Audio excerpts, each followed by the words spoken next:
Welcome to The Explainer. Today, we're stepping into the shoes of a digital detective, uncovering secrets hidden deep inside the powerful Unix computer systems that, well, pretty much run our world. So let's start with a question that every single digital investigator has to face. When a suspect hits delete to cover their tracks, is that evidence really gone forever, or is it just hiding? Okay, so before we can even think about solving the crime, we've got to understand the crime scene, right?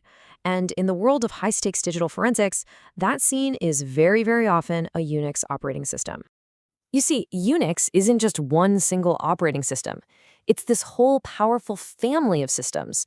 Think Linux, think Solaris, that pretty much run the backbone of the internet.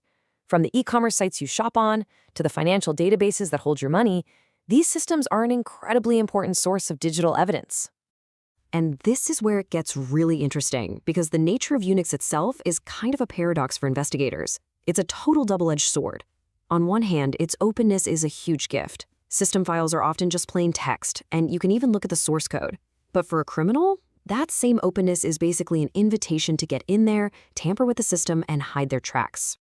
All right, let's get into the first, and I mean the most critical step in any digital investigation: securing the evidence.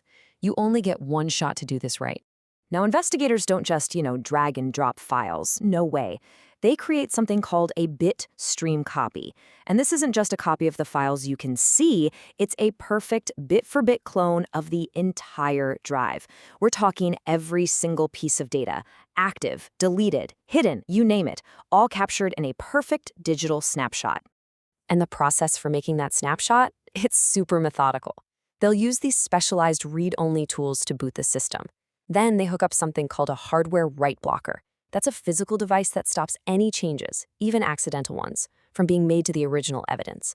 Every single step is designed to make sure that digital crime scene stays pristine. And tools like this, these specialized forensic environments like Helix, they're absolutely crucial. It's basically a bootable system designed to grab evidence safely. And it turns what could be a really complex command line mess into a nice, clean graphical interface. Okay, let's really dive in. We've got our evidence secured, so now what? How do we actually find the clues hidden inside? Well, to do that, we first need to understand how Unix organizes its information. So the key to this whole thing is a concept called the I node, which stands for index node. You see, every single file has one. Think of it as the file's master record. It holds all the metadata: who owns it, how big it is, when it was last touched, and most importantly, where the file's data physically lives on the disk. So the path to any file is basically a three-step chain. A directory, that just connects a file's name to an inode number. That number points you to the inode itself, and that inode points you to the actual blocks of data that make up your file. The source material has this fantastic analogy to make this super clear. Imagine the file system is a giant library. The inode, that's the card in the old card catalog. It doesn't have the book itself, but it tells the system exactly where on the shelf to go to find it. Okay, so now that we get how inodes work, we can finally go back to our big question and reveal the secret to finding files a suspect thought were totally, permanently gone. This really is the million-dollar question in forensics. What actually happens when you empty the trash? And the answer is, well, it's almost beautifully simple. The files don't actually go anywhere. The system just kind of breaks the link to them. It just pretends they don't exist anymore. So get this, when you delete a file in Unix, you're not actually erasing the data. The system just hides the file's name from the directory and marks its inode, remember our library card, as available for reuse. But the card itself and the book it points to, they stay right there on the shelf until a brand new book needs that exact same spot. But, of course, it's not always that simple.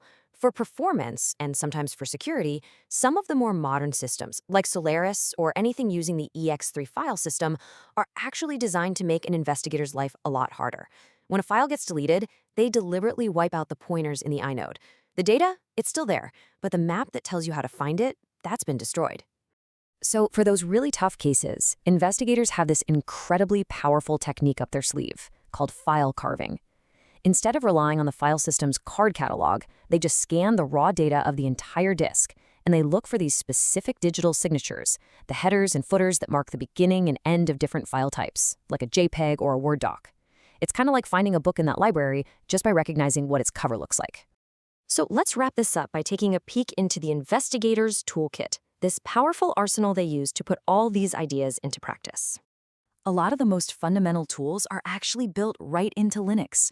You've got your command line workhorses like DD for making those perfect bitstream copies, grep for doing powerful keyword searches, and even specialized tools like ILS, which can list deleted files, or ICAD, which lets you pull data directly from a specific inode. And then, on top of those, you have these really sophisticated graphical tools that bring all that evidence to life. Programs like Autopsy and the Forensic Toolkit, they take all that raw, super complex data and present it in this visual, browsable way, making it so much easier to connect the dots and, find that smoking gun. And that brings us all the way back to where we started. In this world of digital ghosts and high-tech forensic tools, the stuff we delete almost always leaves some kind of trace behind.